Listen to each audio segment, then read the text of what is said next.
අයිබෝවන් මම කැලුම් ජයසුමන මහජන කේන්ද්‍රයේ විධායක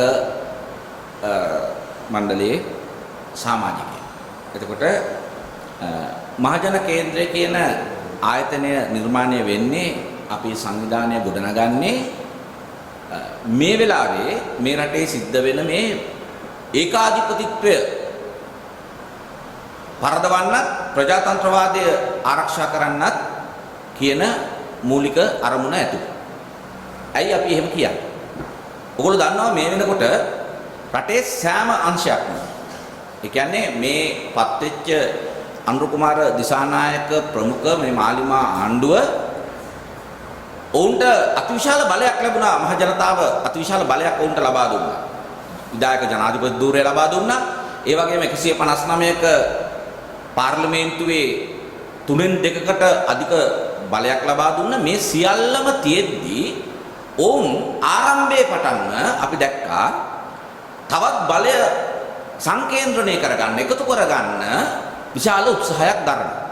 එතකොට ඒක මේ ආණ්ඩුවේ ඉන්න ජනාධිපතිවරයාගේ ඉඳලා ඇමතිවරු මේ සියලු දෙනා දිගින් දිගටම කතා කරපු කාරණාවක් තමයි ඒගොල්ලන්ට අවමංගල්‍යාධාර සමිතියේ ඉඳලා ගමේ තියෙන පුරවැසි කමිටුවේ ඉඳලා ප්‍රාදේශීය වශයෙන් තියෙන සියලුම ආයතනවල බලය ඇල්ලීමේ ඊටාම නිර්ලජ්ජිත උත්සාහයක ඔවුන් නිරත වෙලා ඉන්නවා. රටේ ජනතාවගේ ප්‍රශ්න විසඳීම වෙනුවට රටේ ජනතාව මේ මොහොතේ වැටලා ඉන්න අගාධයෙන් ඒ රටේ ජනතාව ගොඩ ගැනීම වෙනුවට ගොවියගේ ප්‍රශ්නය විසඳීම වෙනුවට වෛද්‍යවරයාගේ ප්‍රශ්නය විසඳීම වෙනුවට පාසල්වල දරුවන්ගේ ප්‍රශ්න විසඳීම වෙනුවට ඒ සියල්ලම පැත්තක දාලා මොකද්ද හදිසියකින් මේ පැලවත්තට අවශ්‍ය විදිහට මේ මුළු බලයම එක තැනකට පැලවත්තට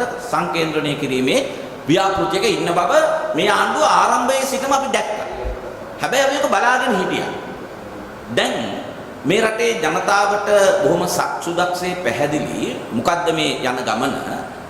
අද අනුර කුමාර දිසානායක පෙන්වලා තියෙනවා ඔහුට විධායකය, ව්‍යවස්ථාදායකය, ප්‍රාදේශීය සභා, නගර සභා, මහනගර සභා ඉඳලා සමූපකාර සමිතියේ ඉඳලා අවමංගල්‍යාධාර සමිතිය දක්වා වූ බලය ලබා ගත්තත් ඒකත් මදි.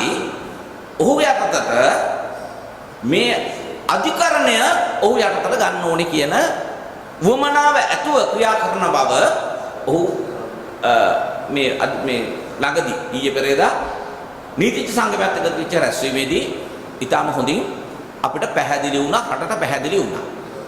එතකොට මේ සියලුම මේ රටේ අපිට 1931 ඩොනමෝර් ප්‍රතිසංස්කරණ වලින් අපිට හම්බෙච්ච මේ රටේ ජනතාව දිනාගත්ත මේ ප්‍රජාතන්ත්‍රවාදී අයිතිවාසිකම්, විශේෂයෙන් මේ ජනතාවගේ පරමාධිපත්‍ය බලය ඊටම නරක විදිහට කොල්ල කෑමේ උත්සාහයක නිරත වෙලා ඉන්න බව පේන්න තියෙනවා.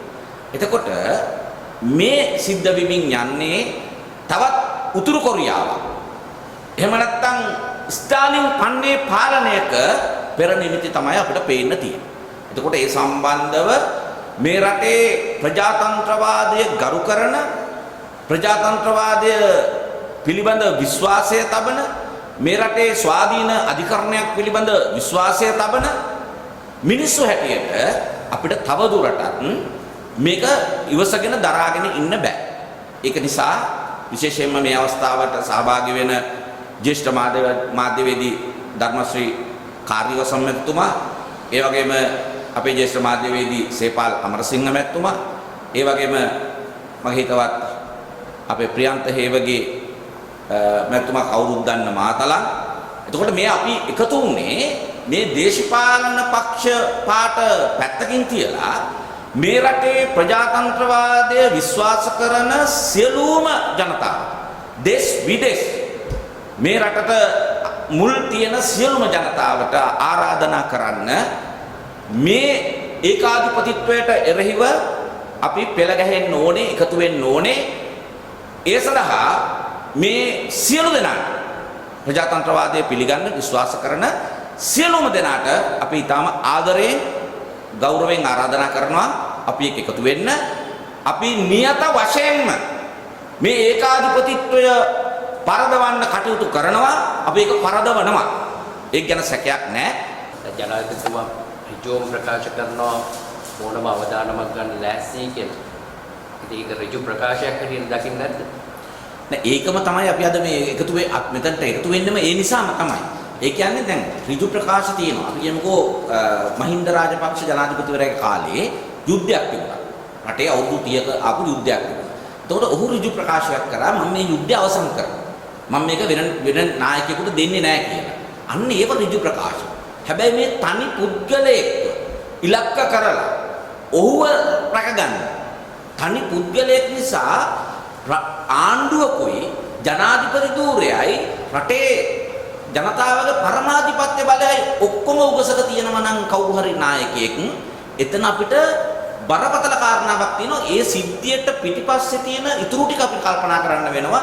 මහානායක හම්බුරුවෝ විරුද්ධ වෙද්දී, නීතිඥ සංගමෙත් විරුද්ධ වෙද්දී, අධිකරණ සේවා සංගමේ විනිසුරුවරුන් විරුද්ධ වෙද්දී, රටේ සියලුම වෘත්තීකයන් විරුද්ධ වෙද්දී, රටේ සියලුම දේශපාලන පක්ෂවල නායකයෝ සහ පාක්ෂිකයෝ විරුද්ධ වෙද්දී ඇයි මේක කරන්නේ?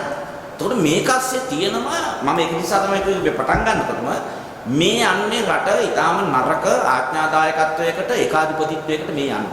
මොකද අපි අපිට ලෝකේ කියවීම ඇතුලේ අපිට අත්දැකීම් තියෙනවා. ඒක රුසියාවේ ස්ටාලින් වෙන්න පුළුවන්, උතුරු කොරියාව වෙන්න පුළුවන්, කියුබාවදී වෙන්න පුළුවන්, වියට්නාමෙදී වෙන්න පුළුවන්. අපි අත්දකින්නේ ඒක. එතකොට මේ පොල් පොට් පන්නේ පාලනයකට යන ගමන වහා නැවතිව යුතුයි. ඒ රටේ ප්‍රජාතන්ත්‍රවාදී අවකාශය ආරක්ෂා කිරීම සඳහා. ඒ වුණාට ජනාධිපතිතුමා කියන්නේ රට වෙනුවෙන් කරනවා. නෑ ඕනම තක්කඩියෙක් ඇවිල්ලා ඕනම ජරා වැඩක් කරන්න ලේසියෙන්ම විකුණන්න පුළුවන් එකනේ රට කියලා කියන්නේ. දැන් මේකට මෙච්චර කලබල වෙන්නේ. දැන් අපි කියන්නේ හරි ජනාධිපතිවරයාගේ අදහස අවංක නම් අපි යෝජනා කරන ජනාධිපතිතුමාට එකක්. මේක ගන්න කල් ගන්න. අරගෙන දෙසැම්බර් 1 වෙනිදාන් පස්සේ මේක ගෙන්න.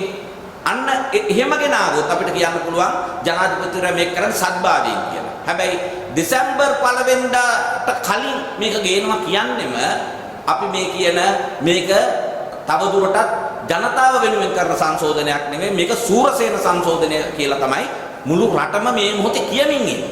එතකොට ඒක ඔප්පු වෙනවා ජනාධිපතිවරයා මේක කියන කතාව ඇතුළේ. හරි.